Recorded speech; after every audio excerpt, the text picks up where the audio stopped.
warahmatullahi wabarakatuh. Perkenalkan, nama saya Agi Fatwa Rahman Hakim dari Akuntansi Syariah. Di sini saya akan menjelaskan mengenai sumber hukum Islam yang dijadikan landasan dalam akuntansi syariah yang disepakati oleh para ulama. Untuk materi yang pertama mengenai definisi sumber hukum Islam. Apa itu hukum dan apa itu syariah? Hukum yaitu suatu lafaz Arab yang bermakna norma, kaidah, ukuran, tolak ukur, ataupun pedoman yang digunakan untuk menilai dan melihat tingkah laku manusia dengan lingkungan sekitarnya. Adapun syariah secara terminologis yaitu atau istilah diartikan sebagai tata aturan atau hukum-hukum yang disyariatkan oleh Allah Subhanahu wa taala kepada hambanya untuk diikuti, dan diperjelas juga oleh pendapat Mana Al-Qatan bahwa syariat berarti segala ketentuan Allah yang menyangkut baik itu kaidah, akhlak, ibadah maupun muamalah. Materi selanjutnya mengenai jenis-jenis sumber hukum Islam.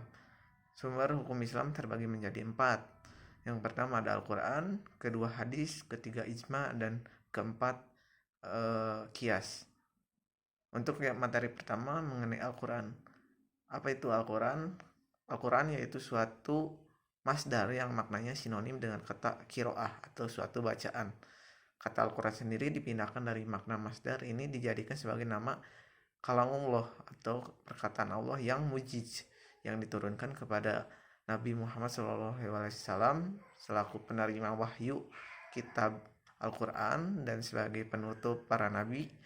Dan Al-Quran juga bentuk mengucapkan masdar tetapi dikehendaki dari kata maf'ul atau yang dibaca. Al-Quran sendiri yaitu suatu kebenaran dan suatu ketetapan yang pasti. Di dalam surat Al-Isra ayat 88 yang artinya, katakanlah sesungguhnya jika manusia dan jin berkumpul untuk membuat yang serupa dengan Al-Quran, mereka tidak akan dapat membuat yang serupa dengannya sekalipun mereka saling membantu satu sama lain. Adapun dalam surat Al-Baqarah ayat 24 yang artinya, dan jika kamu meragukan Al-Quran yang kami turunkan kepada hamba kami Muhammad, maka buatkanlah satu semisalnya dengannya dan ajakkanlah penolong-penolongmu selain Allah jika kamu orang-orang yang benar.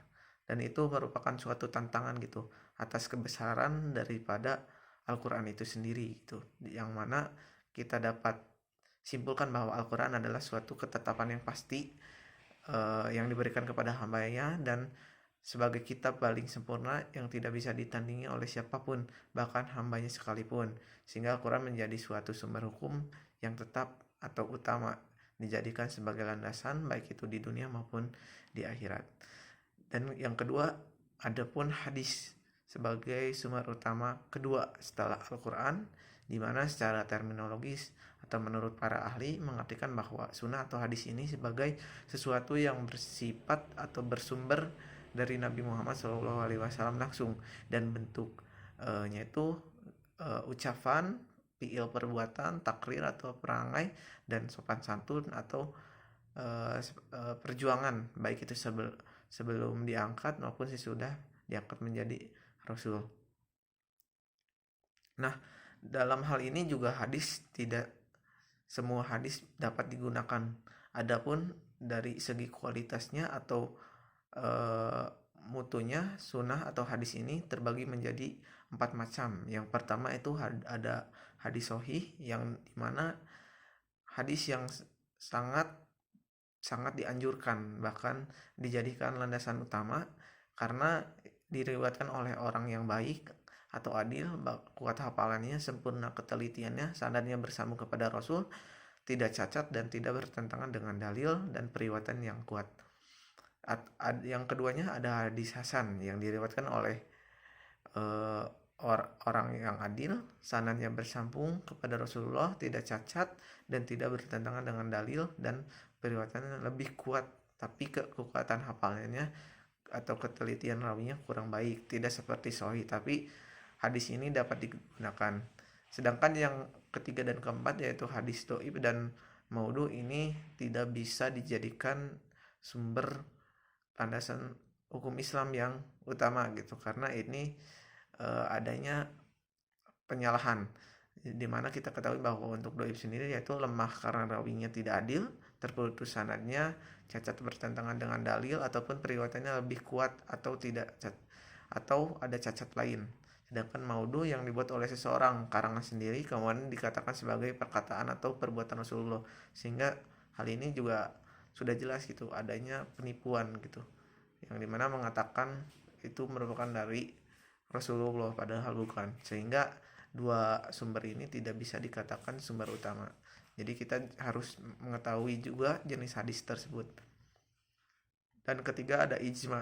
Ijma yaitu menurut istilah adalah sebagai suatu sepakat atau sesuatu perumusan yang didasarkan pada dalil-dalil yang terdapat dalam Al-Quran dan Sunnah, terutama hadisnya itu sahih. Apabila terdapat ijma maka harus ditaati, karena hukum baru ini merupakan perkembangan hukum yang sesuai dengan kebutuhan hukum masyarakat, dan hal ini juga sebenarnya didukung dalam Al-Quran surat An-Nisa ayat 59, di mana dalam Al-Quran itu menjelaskan bahwa hai orang-orang mukmin, taatilah Allah dan taatilah Rasulnya dan ulil amri di antara kamu. Kemudian jika berlainan pendapat tentang sesuatu maka kembalikanlah ia kepada Allah, Al-Quran dan Rasulnya atau Sunnah, jika kamu benar beriman kepada Allah dan hari kemudian, yang demikian itu lebih utama bagimu dan lebih baik akibatnya. Jadi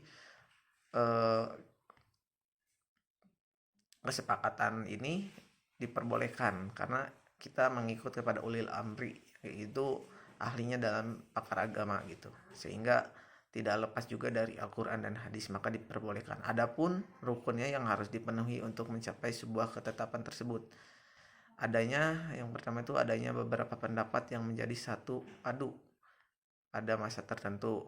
Yang keduanya ada kesepakatan pendapat semua mujtahid dan kaum muslimin atas satu hukum syarat tersebut pada waktu terjadinya tanpa memandang tempat kebangsaan maupun kelompok mereka. Yang ketiganya, kesepakatan pendapat itu nyata baik berupa perbuatan maupun perkataan. Kesepakatan yang terakhir yaitu pendapat dari seluruh mujtahid itu benar-benar terrealisir. Jika hanya sebagian mujtahid maka tidak akan terdapat ijma. Nah, sehingga hal ini juga menjadikan sumber hukum utama setelah Al-Quran dan hadis. Dan kias biasanya artinya menyamakan sesuatu gitu. Sedangkan menurut istilah sebagaimana bahwa para ahlul fikih menyatakan bahwa menyamakan hukum suatu peristiwa yang tidak ada nasnya mengenai hukumnya dengan suatu peristiwa yang telah ada nasnya karena ada persamaan ilah. Maka dalam ini kias juga diperbolehkan gitu. Terdapat juga rukun-rukun yang harus dipenuhi gitu agar kias ini bisa dijadikan landasan hukum. Yang pertama ada aslun, hukum pokok yang diambil dari persamaan atau suatu yang sudah ada nas hukumnya. Yang kedua far'un, hukum cabang yang dipersamakan. Yang ketiga ada ilat atau sifat yang dijadikan dasar untuk persamaan antara hukum pokok dan hukum cabang. Yang keempat ada hukum hasil dari kias tersebut.